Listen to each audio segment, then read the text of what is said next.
തിരുവനന്തപുരത്ത് ഇപ്പോൾ ഡിവൈഎഫ്ഐയുടെ നേതൃത്വത്തിൽ നൈറ്റ് മാർച്ച് നടക്കുകയാണ്. MA ബേബി ഉൾപ്പെടെയുള്ളവരെ നമുക്ക് ഇതിൽ കാണാം. അരവിന്ദ് കെജ്രിവാളിന്റെ അറസ്റ്റിൽ പ്രതിഷേധിച്ചാണ് ഡിവൈഎഫ്ഐയുടെ നേതൃത്വത്തിൽ ഇപ്പോൾ നൈറ്റ് മാർച്ച് സംഘടിപ്പിച്ചിരിക്കുന്നത്. സുലേഖ ശശികുമാർ തിരുവനന്തപുരത്ത് നിന്ന് ചേരുകയാണ് ഈ നൈറ്റ് മാർച്ചിന്റെ വിശദാംശങ്ങൾ നൽകാൻ. സുലേഖ, ജനാധിപത്യ ശക്തികൾ ഒരുമിച്ച് നിൽക്കുന്ന മനോഹരമായ ഒരു കാഴ്ചകൾക്ക് കൂടി ഈ നിമിഷങ്ങൾ വേദിയാവുന്നുണ്ട്. ആ നിലയിലല്ലേ ഡിവൈഎഫ്ഐ ഇപ്പോൾ ഉയർന്ന പ്രതിഷേധത്തെ കാണേണ്ടത്? തീർച്ചയായും മസിദ, വലിയ രീതിയിലുള്ള പ്രതിഷേധമാണ് ഡൽഹി മുഖ്യമന്ത്രി അരവിന്ദ് കെജ്രിവാളിന്റെ അറസ്റ്റിനെ തുടർന്ന് വലിയ രീതിയിലുള്ള പ്രതിഷേധമാണ് ഈ സംസ്ഥാനത്തുടനീളം രാജ്യത്തുടനീളം വലിയ രീതിയിലുള്ള പ്രതിഷേധമാണ് ഉയർന്നുകൊണ്ടിരിക്കുന്നത്.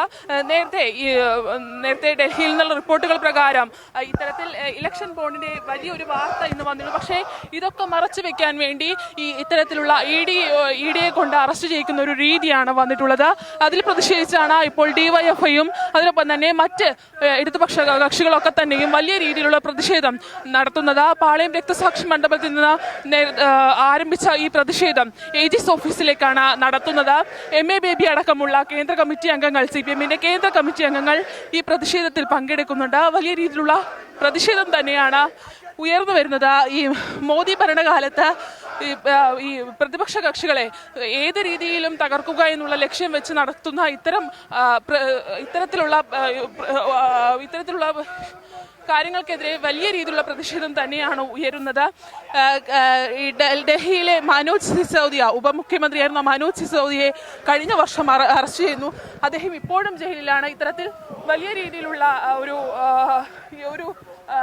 ഇതാണ് ഇത്തരത്തിൽ തങ്ങളെ ഭരണത്തിലിരിക്കുന്ന BJP സർക്കാരിനെ പ്രതിരോധത്തിലാക്കുന്ന, ഇതിനെതിരെ പ്രതിഷേധിക്കുന്ന പ്രതിപക്ഷ കക്ഷികൾക്കെതിരെ ഇത്തരത്തിലുള്ള വലിയ രീതിയിലുള്ള പ്രതിഷേധങ്ങളാണ് ഉയർന്നു വരുന്നത്. സുലേഖ ശശികുമാറാണ് വിവരങ്ങൾ നൽകുന്നത്. അരവിന്ദ് കെജ്രിവാളിന്റെ അറസ്റ്റിനെതിരെ ഇടതുമുന്നണിയുടെ നേതൃത്വത്തിൽ വലിയ പ്രതിഷേധം ഇപ്പോൾ തലസ്ഥാനത്ത് സംഘടിപ്പിക്കുകയാണ്.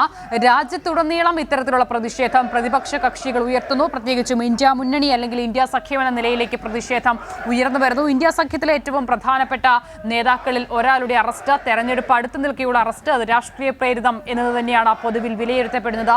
ഏറ്റവും പ്രധാനം, കേന്ദ്ര സർക്കാരിനെതിരെ നിരവധി തിരിച്ചടികൾ ഇലക്ട്രൽ ബോണ്ടിലടക്കം വരുന്ന സാഹചര്യത്തിൽ രാജ്യത്ത് അത് വലിയ ചർച്ചയാകുന്ന സാഹചര്യത്തിലാണ് അത്തരം വിഷയങ്ങളിൽ നിന്നും ശ്രദ്ധ തിരിക്കാൻ മദ്യനയവുമായി ബന്ധപ്പെട്ട ദില്ലി മുഖ്യമന്ത്രി അരവിന്ദ് കെജ്രിവാളിന്റെ അറസ്റ്റിലേക്ക് ED വൃത്തങ്ങൾ കടന്നിരിക്കുന്നത്.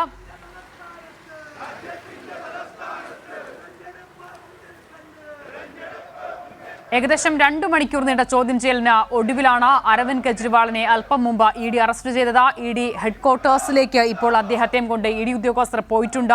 നാളെയാകും കോടതിയിൽ ഹാജരാക്കുക. അന്വേഷണത്തിനോട് സഹകരിക്കുന്നില്ല എന്നുള്ളതാണ് പ്രധാനമായും ED ഈ വിഷയത്തിൽ കോടതിയിൽ ചൂണ്ടിക്കാട്ടാൻ സാധ്യതയുള്ള കാര്യവും. പക്ഷേ വലിയ തരത്തിലുള്ള പ്രതിഷേധം, പ്രത്യേകിച്ചും ഈ ജനാധിപത്യത്തെ തകർക്കുന്ന നിലയിലുള്ള കേന്ദ്ര ഇടപെടൽ, PMLA ആക്ട്, ഒപ്പം തന്നെ ED ഉപയോഗിച്ചുള്ള ഇത്തരം നടപടികൾ, ഇതിനൊക്കെ ഇതിനെ വലിയ തരത്തിലുള്ള പ്രതിഷേധം ഇതിനോടകം തന്നെ രാജ്യമെമ്പാടും ഉയർന്നു വരുന്നുണ്ട്. മദ്യനയ അഴിമതിയുമായി ബന്ധപ്പെട്ട് ഇതിനു മുൻപ് ദില്ലി ഉപമുഖ്യമന്ത്രി മനീഷ് സിസോദിയെ അറസ്റ്റ് ചെയ്തിരുന്നു. ഏകദേശം 1.5 വർഷത്തോളം ജാമ്യം പോലും നിഷേധിക്കപ്പെട്ട അദ്ദേഹം ജയിലിൽ തുടരുന്ന സാഹചര്യമുണ്ട്. കവിത BRSന്റെ നേതാവിനെ കഴിഞ്ഞ ദിവസമാണ് അറസ്റ്റ് ചെയ്തത്. അതിന് പിന്നാലെയാണ് ഇപ്പോൾ അരവിന്ദ് കെജ്രിവാളിലേക്കും അന്വേഷണ ഉദ്യോഗസ്ഥർ ED എത്തിയിരിക്കുന്നത്. ഇന്നാണ് ഈ അറസ്റ്റ് തടയണമെന്നാവശ്യപ്പെട്ട് കെജ്രിവാൾ കോടതിയെ സമീപിച്ചിരുന്നത്. എന്നാൽ ആ വിഷയത്തിൽ ഇടപെടാനില്ല എന്ന് ദില്ലി ഹൈക്കോടതി വിശദീകരിക്കുകയായിരുന്നു. എന്നാൽ ഈ കേസുമായി ബന്ധപ്പെട്ട മറ്റ് നടപടിക്രമങ്ങൾ അടുത്ത ദിവസം പരിഗണിക്കുമെന്നും കോടതി പറഞ്ഞിരുന്നു. അങ്ങനെ ഈ മുൻകൂർ ജാമ്യം അല്ലെങ്കിൽ അറസ്റ്റ് തടയുന്നതുമായി ബന്ധപ്പെട്ട വിഷയം കോടതിയുടെ പരിഗണനയിൽ ഇരിക്കെയാണ് EDയുടെ നീക്കം എന്നുള്ളതും ശ്രദ്ധേയമാണ്.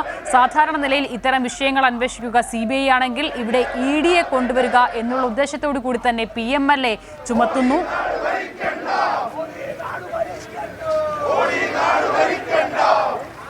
ഇടതുമുന്നണിയുടെ പ്രതിഷേധത്തിലേക്ക്